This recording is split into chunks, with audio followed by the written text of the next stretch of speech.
Hello, everyone. Well, it's been a while, but my name's Roscuro and... I live! Yes, I do, Eddie Murphy. Yes, I do. Now shut up.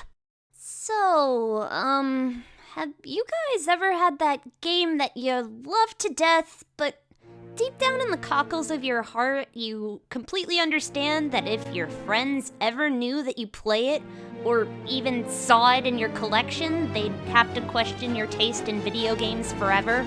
A guilty pleasure, if you will. No, I'm not talking about heartful boyfriend! If my friends can't accept my unconditional love for the pigeons, then they have to get the hell out. No, the game I'm talking about is Rhapsody, a musical adventure for the PS1. This little oddity was developed by Nipponichi Software, who is probably best known for producing the Disgaea series, and published by Atlus USA, who are known for developing the Shin Megami Tensei, Persona, and Etrian Odyssey series, as well as publishing games such as Dragon's Crown, Odin Sphere, and Rule of Rose. Their American team also developed The Karate Kid and Friday the 13th for the NES. Weird. The game was released in Japan in 1998, where it was popular enough to spawn 2 sequels and 2 puzzle games. While it was released in America in 2000 and didn't sell so well, probably due to its relatively easy gameplay, cutesy nature, and I don't know, the fact that the characters often bust into song. Let's go on with hope in our hearts. Love will surely show us how. Yes, when they say it's a musical adventure, they mean it's literally a musical adventure. The game came with a soundtrack including 10 original songs, one of which I don't think ever actually pops up in the game. If it does, they don't try to draw any attention to it. I wonder why. We are the fearless pirates. We are the most amazing pirates. We hunt for sunken treasure in the ocean. When we get sunburned, we put on lotion. So Rhapsody was kind of the first strategy RPG I ever played as a child, and I freaking loved it. I loved it so much that I might have stayed home from school when I wasn't really sick. Hope my mom isn't watching this. The back of the box for the game asks the player to follow the adventures of Cornet as she makes her way through Mars Kingdom in search of her one true love.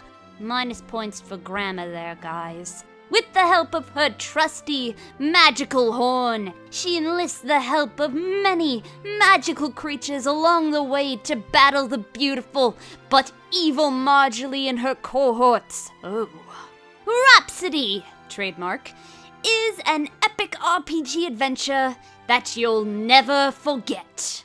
I don't know about you guys, but I'm sold. So take my hand and together we will enter the gates of Mars Kingdom.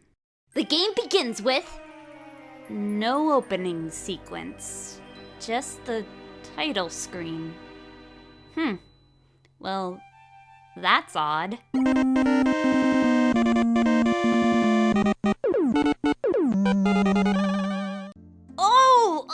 You wait on the title screen and then the opening sequence starts. Does anybody else think this is weird? I mean, I didn't even know this opening sequence existed until that one time I had to go to the bathroom and I came back to Cornet juking and jiving across the screen. She's a maniac on the floor. I know that you're out there and I'm waiting for you. Oh my god, she knows. No. Cornet wasn't talking about me. At least I hope she isn't. No, she's talking about a man! But not just any man! A prince. You know, like Prince Eric from The Little Mermaid, or Prince Philip from Sleeping Beauty, or Prince, that guy. Now, I know these songs are clunky and poorly translated, but I just can't help myself. I always end up singing along. Man, I'm a dork. and all the puppets in the world will help me find my way to you. I know that you're out there and I'm waiting for you. What? There she goes again, she's so in love. Not anymore. I think you just gave her a concussion. What happened to... They are there to help me make my dreams come true. Yeah, or put you in the hospital. Nah, she's fine. Just a little perturbed from the bitch slapping she just received. I love you, my prince. You are my true love. Cornet, won't stop your silly dreaming, please. You're supposed to be making her dreams come true, you stupid puppet! Cornet then proceeds to, take a bath? I take a bubble bath, even wash behind my ears. Oh! Fan service? Rated E for mild animated violence, huh, Rhapsody? Well, how about rated M for, underage bathtub nudity? But we're not done here yet, folks. Karuru still has some of that old sage wisdom to give to Cornet. You must look further than just mere appearances to see.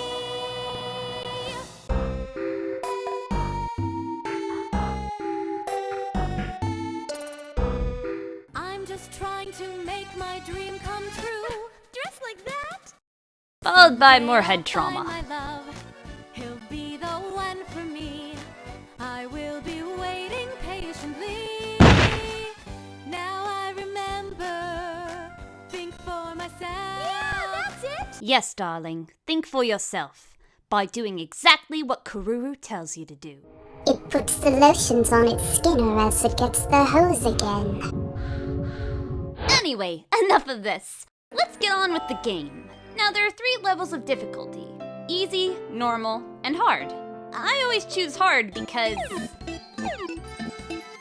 yeah. So the game opens with Cornet running somewhat clumsily away from some red-eyed beast lurking in the shadows. Surprise, it's a dragon! That's a terrible surprise. But before the red-eyed black dragon can rip Cornet to shreds, she is saved by... the prince! Are you okay? Did you get hurt? I'm okay now that you're here, baby. But as per usual, it was all a dream. And we're really just having the most passionate makeout session in the world with Karuru. I mean, really, where would we possibly find a prince to pine over? It's not like there's one living right next door in the neighboring town.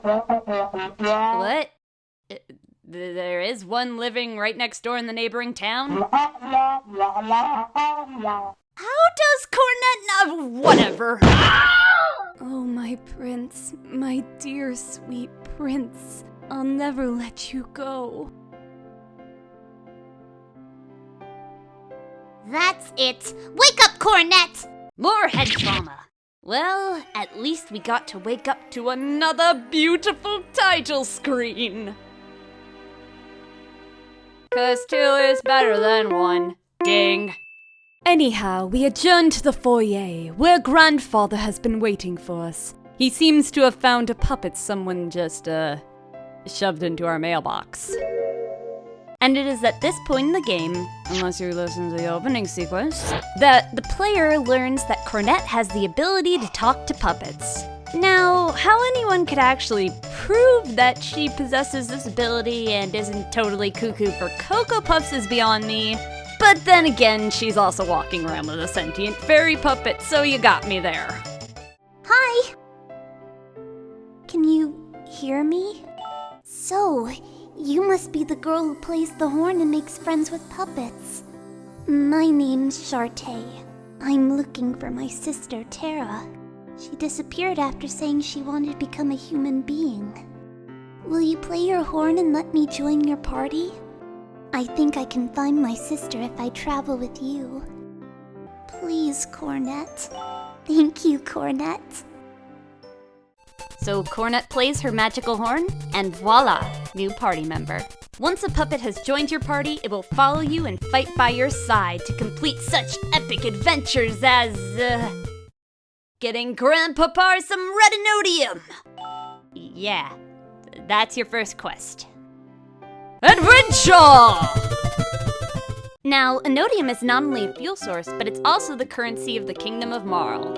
So, you could say that Grandpa's looking for some cash to burn. This is why we're poor, Grandpa.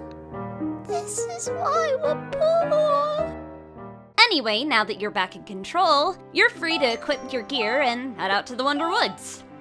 Or, if you're like me, you can go out and explore the town! While in the Village of Orange, you have the option to play your horn at Melody Square, or some pretty petty pocket change. Check out the latest news on the bulletin board. Miss Marl's contest. Who will the winner be this time? And schmooze with the NPCs. Ooh. Now for your delectation, some choice conversations with the villagers. First of all, there's this small child, Alfred, who is looking for his precious puppy dog, Koro. Koro! Koro! Where did Koro go? I'm so worried. Now, you might think that we'd have to go find Koro and get him to return to the boy, like that cat in the beginning of Chrono Trigger. But no, the situation resolves itself by the next chapter in the game. For now, let's just leave this story on the back burner of our collective consciousness because, believe me, it's going to come back again later. You can also learn a little bit more about Cornet's family situation. It's most likely that her father died during the so-called Minstrel Wars, and that her mother mysteriously died somehow afterwards. My parents are dead! There's also this old man who has some choice words to say about his wife. When this bitch kicks, I'm moving to Vegas. Okay, maybe that didn't happen. Finally, several people within the town warned me that it's not the best idea to wander into the Wonder Woods, as there is said to be a witch in the woods that summons dragons to do her bidding so she can rob people. But screw that, I'm going! After all, how often are rumors and legends ever true in RPGs? All the fucking time. So off to the woods we go! Wow, what a great day! I know what you're thinking. You wish you could take a walk with the prince. Am I right? Admit it. I went through the same phase. A long time ago. Huh? Why are you looking at me like I have a third arm? I have some experience in love too. My age or being a puppet doesn't matter. Love is love. Please don't make me think about the puppet sex. Thankfully, this conversation is interrupted by toads, which Cornet is not a fan of, as you can see by her wild flailing. And this brings us into our first battle. It's not a very tough battle, mind you, but our first nonetheless. The battle system works much like Disgaea. You click on Cornet or her partners and move them forward to either attack the enemy physically or with magic. Cornet herself has a special ability, Horn, which powers up all of her puppets within reach. Each time you play the horn, you fill up the musical bar at the top of the screen with notes. As it fills up, you slowly earn special reward moves that either deal damage to your enemies or heal up your party. There's also an item and escape option, but I never use them. Because 1, I tend to hoard items in RPGs, and 2, escape is never an option for a brilliant strategist such as myself.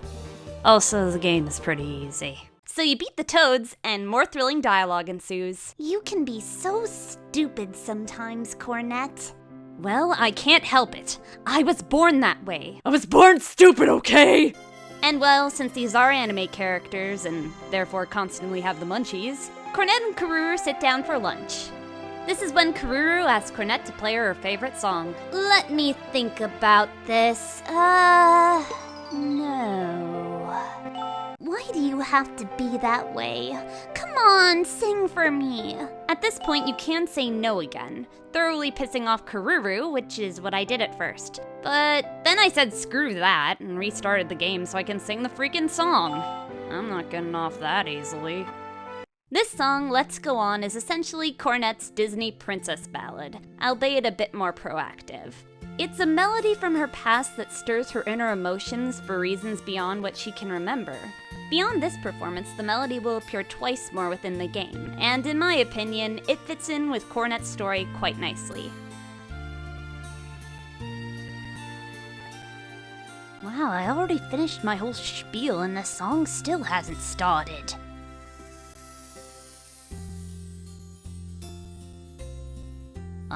Song, you gonna... oh, okay, thank you. Thank you for joining us, Song. Help yourself to a biscuit. Darn right, it feels good to hear. I just sat through about 40 seconds of you bobbing back and forth and opening and closing your mouth like a goldfish. Okay, in all honesty, though I poke fun, I still find myself singing along with this song. Even today. Lovely melody. Whenever I hear this song, I really don't know why. It makes me shed a little tear.